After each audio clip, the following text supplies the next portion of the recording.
जय महाराष्ट्र मित्रांनो, सतत मोठी बातमी समोर येत आहे। उद्धव ठाकरेंचं जंगी स्वागत तर एकनाथ शिंदेंची शिवसेना गेली कोमात। मित्रांनो, बातमी नेमकी काय आहे? उद्धव ठाकरेंचं जंगी स्वागत झालं कसं आणि नागपूर तळावरती ठाकरेंच्या शिवसेनेचा कसा होता गर्दीचा महापूर, ते आपण पाहून घेऊया।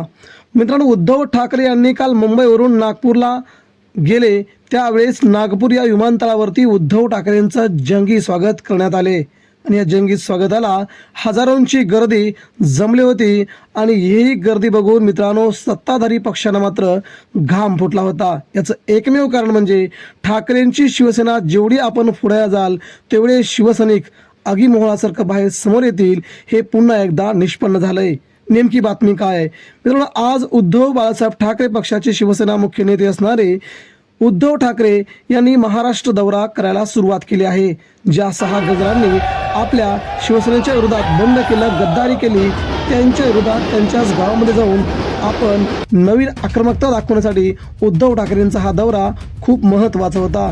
नागपूरपासून त्यांनी सुरुवात केली असून नागपूर, हिंगोली, नांदेड, परभणी, धाराशिव, त्यानंतर शिर्डी या सगळ्या लोकसभा मतदारसंघामध्ये उद्धव ठाकरेंचा दौरा आपल्याला पाहायला मिळेल। आणि मित्रांनो, आज नागपूर विमानतळावरती जेव्हा उद्धव ठाकरेंचं जंगी स्वागत झालं, ही गर्दी बघून मात्र सत्ताधारी नेत्यांना मात्र खूप घाम फुटल्याचं चित्र यावरून पुन्हा एकदा निष्पन्न होत आहे। म्हणजे उद्धव ठाकरेंचे जरी नेते गेले असले तरी देखील ताकद मात्र शिवसेने मात्र तसेच ठाकरेंच्या प्रती कायम निष्ठावान आहेत, हे पुन्हा एकदा सिद्ध झालंय। म्हणजेच उद्धव ठाकरे हे सगळ्या नेत्यांना पुरून उरणारे नेते आहेत, हे पुन्हा एकदा सिद्ध झालंय। ठाकरेंची ताकद ही महाराष्ट्राला माहीत पडली आणि आज नागपूर विमानतळावरची गर्दी पाहून सत्ताधाऱ्यांना घाम फुटला। शिंदे सेना कोमात, तर उद्धव ठाकरेंच्या जंगी स्वागताला खूप मोठी गर्दी होती।